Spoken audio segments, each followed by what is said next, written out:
এই ফুলমাসি, তো ব্যাপারটা বুঝতে পারছো তো? একটা ভয়ঙ্কর টাইপের ছেলে। এই যে তোতার বিয়েটা তো ওই ভেঙেছিল, জানো তো তোমরা। তখন কে চায় ওরকম একটা ছেলের সঙ্গে বিয়ে দিতে? মানে তোতা চাইলে তো হবে না, মানে এটা কারোর পক্ষে মেনে নেওয়া সম্ভব নয়। আমরাই মানতে পারছি না তো, বাবার তো সন্তান। আমাদের রাগ হচ্ছে যে আমাদের এত আদরের, এত ভালোবাসার একটা মাত্র বোন, তাকে এইভাবে ব্রেন ওয়াশ করে ছেড়ে দিল। আমার কথাটা কিন্তু এখনো শেষ হয়নি, আমাকে আমার কথাটা বলতে দিতে হবে। তোতা, তুমি তো বুঝেই গেছো যে তোমার বাবা চাইছেন না তুমি ওই ছেলেকে বিয়ে করো। এবার তুমি যদি মনস্থির করে থাকো যে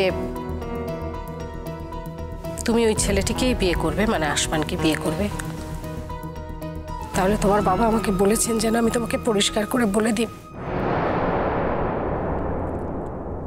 তুমি আর এই বাড়িতে থাকবে না, এই বাড়ি ছেড়ে চলে যাবে।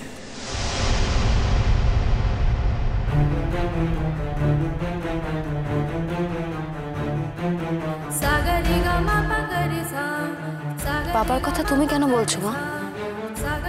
বাবা যথেষ্ট আউটস্পোকেন। বাবা নিজের কথা আমাকে সরাসরি বলতে পারবে। বাবার যদি কিছু বলার থাকে তাহলে বাবা আমাকেই বলুক। তাহলে তোমাকেই বলছি, তুমি তো আমাকে ধন্য করে দিয়েছো তোমার এই সিদ্ধান্ত নিয়ে। কত কষ্ট করে যে তোমাকে মানুষ করেছি, লেখাপড়া শিখিয়েছি, একার চেষ্টায় এত বড় সংসার টেনেছি, মুখে রক্ত তুলে।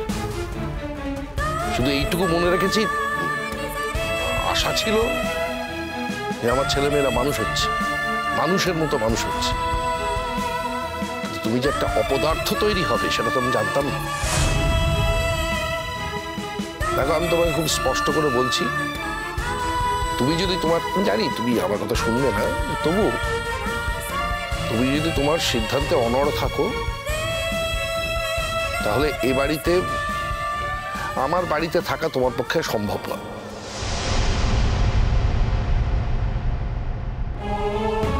ছোটবেলা থেকে যে বাড়িটা আমাদের ছিল, কিরকম এক মুহূর্তে তুমি সেটাকে তোমার বাড়ি বলে দাগ দিয়ে দিলে বাবা। এই বাড়ির ঘরে ঘরে, জানলায় জানলায় আমার কত স্মৃতি আছে। এ বাড়ির ইট কাঠে আমার হাতের ছাপ আছে, সেগুলোর বোধহয় তোমার কাছে কোনো দাম নেই। আর যতদূর আমি জানি এই বাড়িটা তোমারও না। না, আমার নয়, আমি ভুল বলেছি। এটা তোমার ঠাম্মার বাড়ি, কিন্তু তোমার সিদ্ধান্তে ঠাম্মা শুয়ে পড়েছেন। এত প্রেশার হাই হয়ে গেছে যে মাথা তুলে দাঁড়াতে পারছেন না, এই তো টিন গিয়ে ওষুধ দিয়ে। শুধু তোমার সিদ্ধান্তে ঠাম্মাকে তুমি অসুস্থ করে তুলতে পেরেছো, এটা তুমি বোঝো। আর বাই দ্য ওয়ে, তোমার ঠাম্মাও চান না তুমি এ বাড়িতে থাকো।